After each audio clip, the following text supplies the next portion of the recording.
میان تمام قانون‌هایی که برای زندگی انسان پیشنهاد کردند و نوشتند، یکی از قانون‌های نانوشته قانون باور کردن به همدیگر بوده است. یعنی قانونی که انسان پیش از همه به خود باوری پیدا می‌کند و به نزدیکان خویش تا در پیراهی که خود انتخاب کرده استوار قدم بنهد و تا شاهراه زندگی برسد.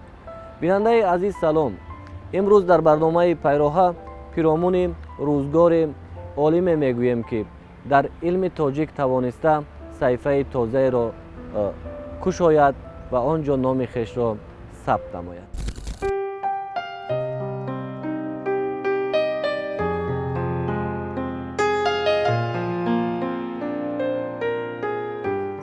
زندگی مانند دریای پرجوش است که همه امکان در آن شنا کردن را ندارد. آنهای در این دریا شنا کرده می توانند که پیش از همه تقدیر برایشان تبسم نموده است. اولماس میرسایدوف از زمره آن شخصیت هایی هست که پیراهه هستیش را خود انتخاب نموده و صدهای دیگر را از پس خود برده است. او زاده ناحیه استرافشان می باشد. او در این مکان در سالهای آخر جنگ بزرگ وطنی به دنیا آمده است و روزگار کودکیش به زمان بازسازی راست می آید. آن روزگاری که همه در ساختن یک جامعه بزرگ پهلوی هم می ایستادند. اولماس میرسایدوف در عائله کارگر به دنیا آمده است. پدرش کارمند یکی از کارخانه های صنعتی کلان در ناحیه بوده است. او خوب در یاد دارد که پدرش در آن کارگاه اصلا به تشخیص صفت محصولات مشغول بود. سالهای 50 پدرش را برای فعالیت به ناحیه قانچی دعوت می کنند و او آنجا در وظیفه های گوناگون فعالیت می کند. در ناحیه استرافشان یکی از مکتب های بزرگ مکتب به نام گورکی بود که میرسایدوف آنجا تحصیل علم کرده است. از همین مکتب زیاده از 8 اکادمیک و یک 20 نفر دکترای علمی همین مکتب رقم یکی شهر اوروپا را خواندند. منم معلمای بسیار لیاقتمند داشتند. خصوصا فن‌های شیمی، فیزیک، متماتیک و درجه کسبی معلم‌ها خیلی بلند بودند. مکتب به نام گورکی در آماده نمودن متخصصان علم نقش کلان دارد. میرسایدوف میگوید که این به آن خاطر بود که معلمان سرسپرده آنجا بسیار بودند و همیشه کوشش می نمودند تا توجه بالای علم‌های دقیق بیشتر باشد. مکتب با تمام تجهیزات‌های فنی تامین بود. به این خاطر آزمایشگاه‌های فنی فعال بودند و استادان با نشان دادن فرموله و کارهای عملی توجه شاگردان را جلب می نمودند. وقتی که مکتب را سال 1962 تمام کردیم، بعد معلم‌ها گفتند که به یکی از بهترین در زمان ما فن شیمی یکی از مقام بلند داشت، چون که سروری همون وقتی دولت اتفاق خروشچوف یک شعار کرده بود که باید خواجگی خلق شیمیزاسیون کرده شود. و هم مثل شیمی بخیر توجه پیدا کردم. یکی از معلمای ما معلم شیمی عابدوف بسیار معلم کسبی بودند. همین فن شیمی خود را دوست می داشتند و به من گفتند که آینده باید تو همین فن را انتخاب کنی و گفتند که در مرکز در مسکو رفته خوانی. بعد وقتی که سال 62 مکتب میانه را تمام کردیم، در همان سالها سال 62 آن داوطلبانی که به مرکز می رفتند مسکو، کیف، لنینگراد در universitet دولتی به نام لنین می سپردند. 15 روز پیشتر از دیگر امتحان در 1 آگوست سر می شد. بعد ما دکومنت رو همونجا سپاریدیم. بعد از ختم مکتب میانه اولماس میرسایدوف با پیشنهاد استادان مکتبی حجت‌های خویش را برای سپاریدن به یکی از دانشگاه‌های با نفوذ روسیه پیشنهاد می‌کند و از امتحان‌ها با بهای اعلا یعنی بلند می‌گیرد و وزیر آن وقته معارف محمد آسیمی چون این ҷанбаси холҳоро мебинад, пешниҳод мекунад то Улмаз Мирсаидов дар бахши математика таҳсил карда бошад. вале Мирсаидов ба вазир фаҳмонда метавонад ки он кас мехоҳанд химики хуб шуда барои ҷамъият фаъолият карда бошад. аз он пас бо дастгирии Муҳаммад Осимӣ Улмаз Мирсаидов ҳамчун донишҷӯ дар донишгоҳи ба номи Менделееви шаҳри Москав ба таҳсил фаро гирифта мешавад.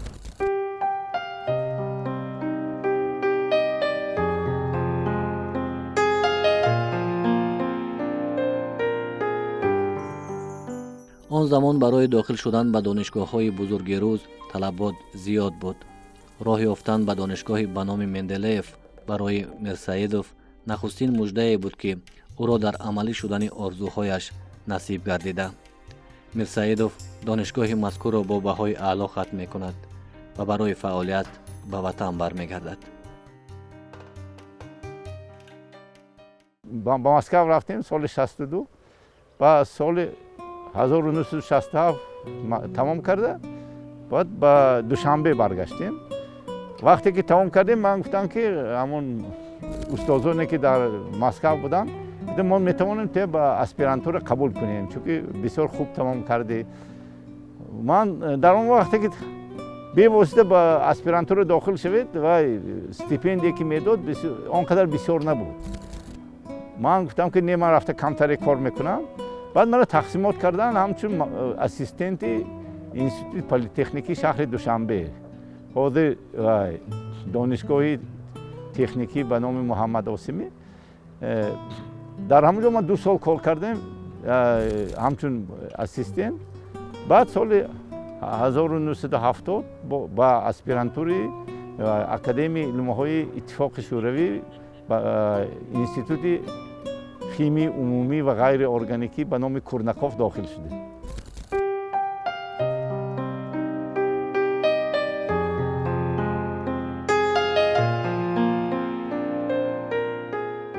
баъди бозгашт аз аспирантура ӯро барои фаъолият ба институти химияи академияи илмҳои ҷумҳурии Тоҷикистон даъват мекунанд ва ӯ дар ин макони бузург ки мавқеаш дар собиқ иттиҳод баланд буд ба корҳои илмиву истеҳсолӣ машғул мешавад. вақте ки ба аспирантура дохил шудем, яке аз муҳимтарин дар ҳамон давлати иттифоқи шӯравӣ яке аз компонентҳои моддаи сахти ракетӣ лозим буд. ҳаминро роҳбари илми ман гуфтанд ки яке аз усулҳои ҳосил кардани ҳамин компонентро ба гардан мегирӣ гуфтанд. чунки гуфтанд дар Исфара мо цехи ҳамин гидриторро сохта истодем, химии гидритҳо мегуфтанд ба ҳамон Тоҷикистон мувофиқ мешавад. бо ҳамроҳи роҳбари илмиҳо ҳар сол 2-3 маротиба ба Исфара сафар мекардем. як заводи гидрометаллургӣ ба номи дар шаҳри Исфара буд, ҳозир Тахомуш мегӯянд. дар ҳамон ҷо корҳои илмиро дар заводам татбиқ мекардем. ҳангоми ҳамон устозамо Татьяна Николаевна Дима ҳар сол як 4-5 маротиба сафари кории илмӣ доштем ва ҳамон солҳо ин яке аз проблемаҳои беҳтарини ва барои таъмини бехатарии иттифоқ ҳисоб мешуд. як роҳбарам буд, серталаб буд, Татьяна Николаевна Димова, профессор Димова. ҳар ҳафта маро дар назар ҷиғ мезаду ҳисобот талаб мекард. ҳамин тариқ мо дар 2 сол тавонистем рисолаи номзадиро тайёр кунем.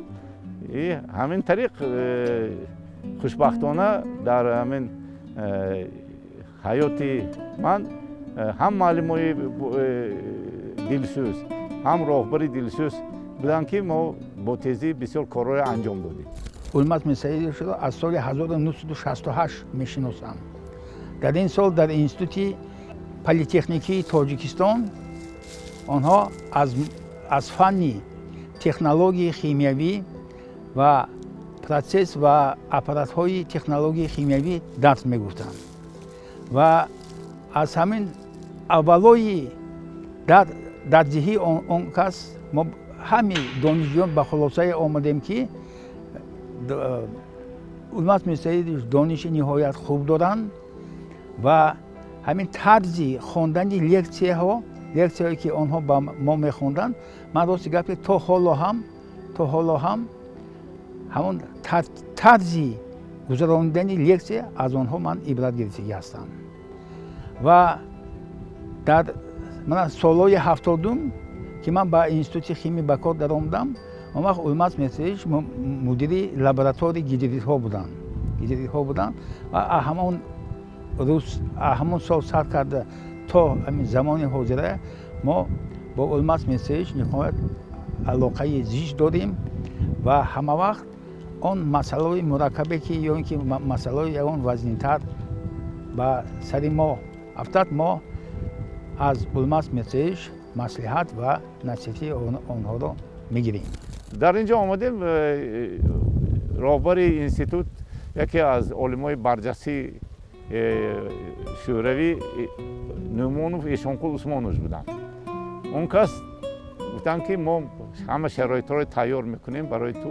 махсус гурӯҳ ташкил карданд соли 1973.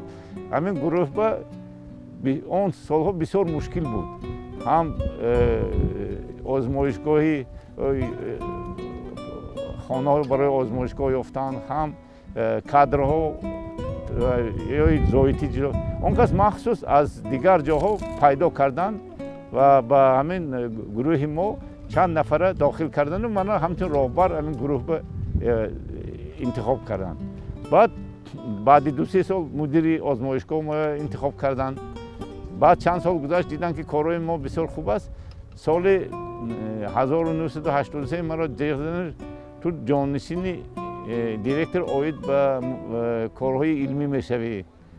ман гуфтам ки маълим, ҳозир ман кори докториро бояд ба итмом расонам ва барои ҳамон агар ҷонишин шавам, институти мо бисёр калонтарин институт буд дар ҳамон солҳо. 450 нафар кор мекард. ман баъд наметавонам ин кора тамом. ман ба ту шароит метиҳам, ту бояд ҳамин кора барӣ. баъд маълим бояд таъин карданд ҷонишмуовини директор оид ба корҳои илмӣ. Улмаз Мирсаидов мегӯяд ки он рӯзгор бештар олимони Академияи илмҳои ҷумҳурии Тоҷикистонро рӯзҳо ташкил медоданд, ки нақшашон дар рушди илмҳои дақиқ калон аст. онҳо хеле серталаб буданд, ба ин хотир кам буданд мутахассисони маҳаллӣ ки бо онҳо кор мекарданд. Мирсаидов аз устодоне ки ӯро дастгирӣ намуданд миннатдор аст. институти химияи Академияи илмҳои ҷумҳурии Тоҷикистон дар рушд ва пешниҳоди масъалаҳои муҳими иҷтимоӣ саҳми калон дошт ва он ҷо бузургтарин маконе буд ки олимон аз 15 кишвари собиқ иттиҳод ҷамъ меомаданд. маҳз дар ҳамин институт пайроҳаи илмии Мирсаидов оғоз мешавад ва ӯ ин ҷо аввал ба вазифаи муовини директор ва баъдан ба вазифаи директори институт дар солҳое фаъолият мекунад ки вазъи сиёсиву иҷтимоиву иқтисодӣ дар кишвар хуб набуд. дар институт то соли 2003 мо директор будем ва мо мавзӯи илми институтро пурра дигар кардем. чунки дар давраи шӯравӣ мо 26 мавзӯъ доштем ва дараҷаи умуми иттифоқӣ дошт. мо ки мустақилият ба даст овардем барои он ки ба ҷумҳурӣ кор кунем, ҳамагӣ 6 темаи асосиро барои институт интихоб кардем. ин коркарди ашёи хом, хӯлаҳо дар асоси алюминий, тайёр кардани доруворӣ ва ҷудо кардани доруворӣ аз растаниҳои шифобахш. ҳамин мавзӯъро барои институт гирифтем ва ҳоло ҳамин институт дараҷаи хуб дорад ва баъд директорҳои ҷавон шудан. ҳозир директори ҳозираи моям бисёр лоиқ ва Сафаров Аҳрор Мирзоевич бисёр олими барҷаста мебошад. ман фахр мекунам ки ҳамин коллективе ки ман солҳои тӯлонӣ кор кардам бисёр коллективи хуб буд. соли 1995 дар як ҷаласаи муштараки Академияи илмҳои ҷумҳурии Тоҷикистон Улмаз Мирсаидов бо пешниҳоди ҳукумати ҷумҳурии Тоҷикистон ҳамчун президенти Академияи илмҳои ҷумҳурии Тоҷикистон таъин мегарданд ва тӯли 10 сол дар ана ҳамин неҳод фаъолият мекунанд ҳамчун президенти Академияи илмҳои ҷумҳурии Тоҷикистон. дар он солҳо нақши Улмаз Мирсаидов дар сарҷам кардани олимони тоҷик ва мушаххас намудани муҳимтарин мавзӯъҳо барои пешбурди ҷамъияти кишвар хеле калон аст. ин барои ман як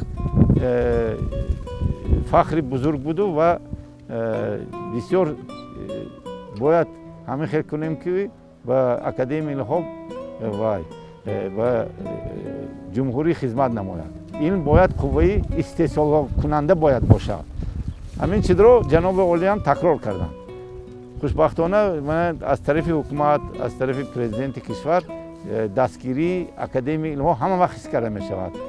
ҳамин як чизро гуфтам мумкин ки 3 нафар академикои ки академияи илҳои тоҷикистон бобоҷон ғафуров, Садриддин Айнӣ, Мирзо Турсунзода академикои академияи илҳо буданд, қаҳрамони тоҷикистон мебошанд.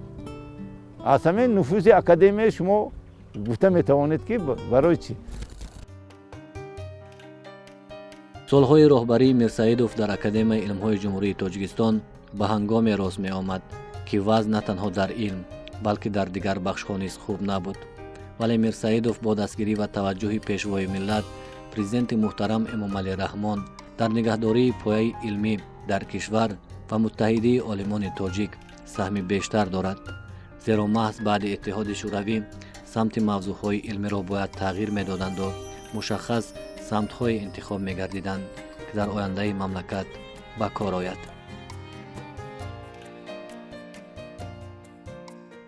академик Мирсаидов Улмаз Мирсаидович яке аз шахсиятҳои калидии илми муосири тоҷик маҳсуб мешавад. зеро ин кас ҳам натиҷаи хеле барҷастаи илмӣ дар тӯли фаъолияти илмишон ба даст оварданд. ба ғайр аз ин хеле натиҷаи ҷиддӣ доштанд дар самти корҳои илмӣ ташкилӣ. аз ҷумла таи қариб 10 сол ино вазифаи президент академияи ҷумҳурии Тоҷикистонро иҷро мекарданд ва ин даврае ки Улмаз Мирсаидов президенти академияи илмҳо буданд давраи хеле вазнин буд аз нуқтаи назари сиёсӣ, иҷтимоӣ. он солҳо олимон на маоши хуб доштанд, на ягон шароити моддӣ техникӣ доштанд, институтҳо ҳам хеле хароб буданд. ба ҳама ин нигоҳ накарда Улмаз Мирсаидович тавонистанд ки илми тоҷик таназзул наёбад, пеш равад, боло равад ва ҳамин корро карданд. чандин ҳамин амало, чандин корҳои мушаххасе ки ин кас карда буданд, ҳоло ҳам ба мо имконият медиҳанд ки сатҳи илми тоҷикро дар сатҳи зарурӣ нигоҳ дорем. сарвари мамлакати мо, президенти кишвари мо муҳтарам Эмомалӣ Раҳмон бисёр ҳам академияи миллии илмҳоро дастгирӣ карданд ва ҳатто як даме буд ки ҳамин академияи илмҳо қариб аз байн мерафт, барҳам додани буданд ва Эмомалӣ Раҳмон дар ҳамон рӯзҳои ниҳоят сахти барои кишвар ҳам танқисии иқтисодӣ, ҳам молиявӣ, ҳам тиҷоратӣ ва ҳам дар оромии ҷамъият ки ноустувор буд, гуфтанд ки то ман ҳастам академияи илмҳо мемонад ва халқи тоҷик ки аз бузургонаш дар тамоми дунё машҳур шудааст, академияам яке аз он муассисаҳои муқаддасест ки дар ин ҷо маркази илм, фарҳанги пешрафтаи тоҷик ҷамъ омадааст ва дар ҳамон рӯзҳои мушкил Улмаз Мирсаидович роҳбарии академияи илмҳоро ба даст гирифтанд.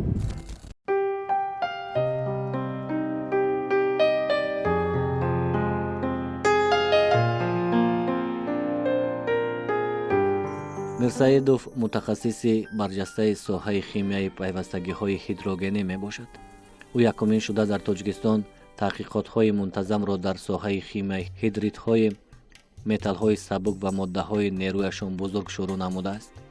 дар натиҷаҳои ин таҳқиқотҳо имкон доданд ки қонунияти гузариш ва самти бисёр реаксияҳоро нишон диҳад و مکانیزم آنها را اساسناک کنند.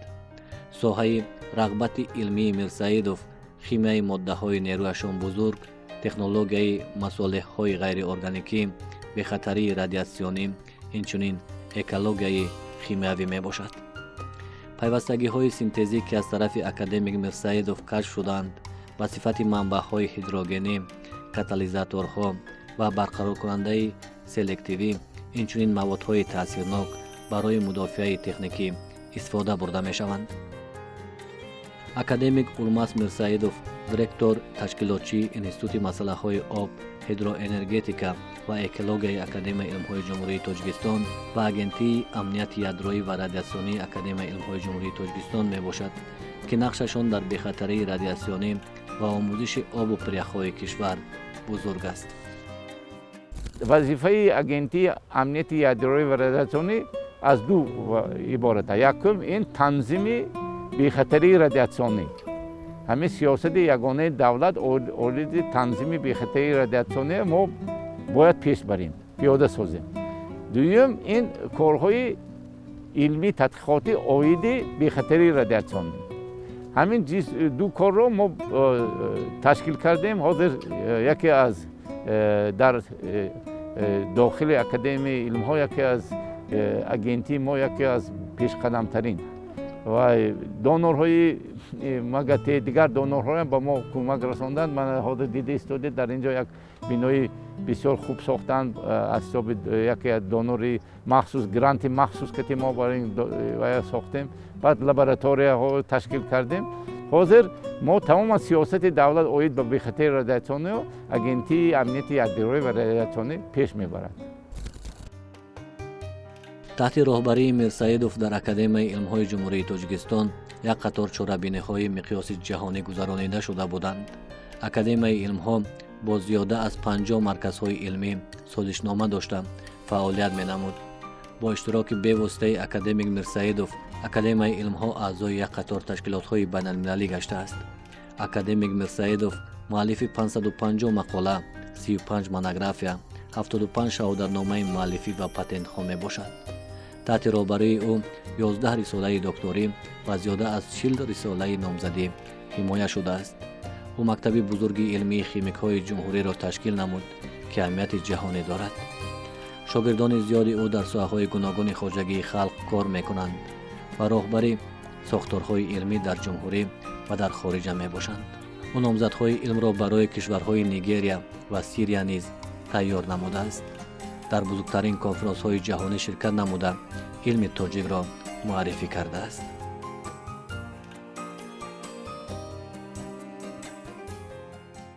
با شاگردای خود فخر میکنم. 3 نفری آنها اعضای اکادمی هستند. یک 12 نفرشان دکتر و پروفسور هستند. خیلی نامزدهای علمی هم یک از 50 نفر بسیار هستند. با شاگردای بسیار بالیاقت هستند. من باوری دارم علم شیمی و دستی و پرقوت این شاگردها هستند.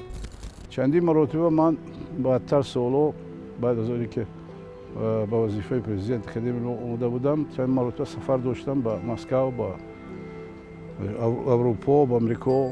در حیات یک مرکز بود به نام مرکز علمی تکنیکی، مرکز بین المللی علمی تکنیکی که مخصوص با مسئله پهن نشدن یارو قتلیام، پیشتر یارو اتمی سر کار داشته بود. با می رفتیم اونجا ما پروژه میگرفتیم روی خیلی خوب میلیون دلاری میگرفتیم آورده علوم تاجیک رو کلبا جلب میکردیم. همین مسئله رو هم اولش رو علماس میسیج گذاشتگی بود.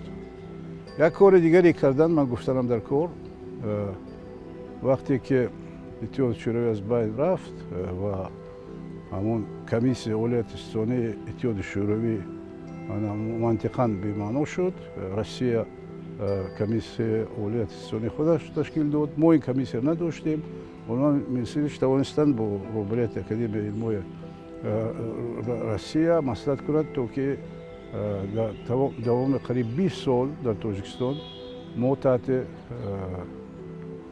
تحت چتر علمی بایستادیم کمیسیون ولایت استانی روسیه و این خوب هم شد چون که صفت کارهایی که اکسپرتیز میشدن در کمیسیون ولایت استانی در روسیه خوبتر بود نسبت به اونی که ما میتونستیم در اینجا تشکیل کردن، چون که اکسپرت‌های سمت‌های گوناگون خیلی سطح بلند لازمند تا که این کار ما پیش بریم. این کار هم اولماس میرسایدوف خیلی خوب اجرا کردن.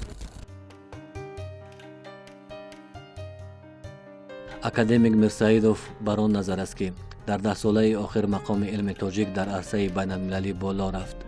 олимони моро дар саросари ҷаҳон мешиносанд. бо мо кишварҳои бузурги олам ҳамкориҳои илмиву истеҳсолӣ доранд ва пешниҳод гардидани 20 солаи рушди илмҳои дақиқ ва озмуни ҷумҳуравии илмфуруғи маърифат ки аз ҷониби президенти дурандеши кишвар пешниҳод гардид заминаи мустаҳкам барои фардои илм мегузорад. албатта ин хушбахтона ин фармони президент оиди рушди фанҳои дақиқ бисёр лозим буд барои он ки он одамое ки балояқат ҳаманд бисёр фанҳои ихтисос ё ҳуқуқ ё интихоб мекарданд. ҳозир таваҷҷӯҳи ҷавоно нисбат ба илмҳои мо илмҳои дақиқ математика, физика, химия бисёр хуб шудааст. мо чанд конференсияҳои илмӣ гузарондем, дидем ки ҷавоно бисёр аст. маънои худи ҳамин озмуни ҷумҳуриявии ихтироъкорон ҳаминро нишон дод. ғайр аз ин озмун оиди химия, физика, астрономия, математика ҳам ҳаминро нишон дод ки дар оянда бояд рушди ҳамин инҳо бояд ҳатман шавад. улмаз мирсаидович аз замони аспирантияш, яъне ҳама зинаҳои илми химияро аз замони ҷавонияш, аз 22 солагияш то ҳамин рӯз омада расидааст ва дар химия кашфиётҳои зиёде дорад. аз он ҷумла шогирдони вай, докторҳо, номзадҳои илм ва як бештари онҳо ба мукофотҳои калони ҳам давлатӣ ва ҳам мукофотҳои академӣ сазовор гаштанд ва албатта ҳозир дар соҳаи масалан мана ҳамин истеҳсол ва ба муомилот баровардани алюминии аълосифат, инам яке аз хизматҳои улмаз мирсаидович ва шогирдони ӯ мебошад ки барои рушди иқтисодиёти кишвари мо хеле асос ё ин ки баъзаи моддаи хуб гузошт.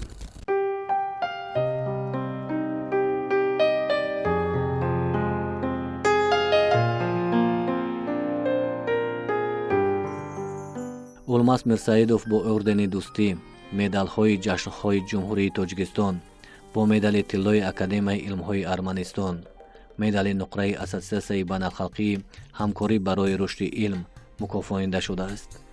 ӯ ихтироъкори иттиҳоди шӯравӣ, ихтироъкори шоистаи ҷумҳурии тоҷикистон мебошад. ӯ инчунин дорандаи ҷоизаи давлатии ба номи Абу Али ибни Сино, ҷоизаи фонди исломии рушди илм, технология ва фарҳанг, ҷоизаи академияи илмҳои кишварҳои сеюм мебошад. илми тоҷик ҳозир бисёр рушд дорад, барои он ки ҳукумати ҷумҳурӣ дастгирӣ карда истодаанд.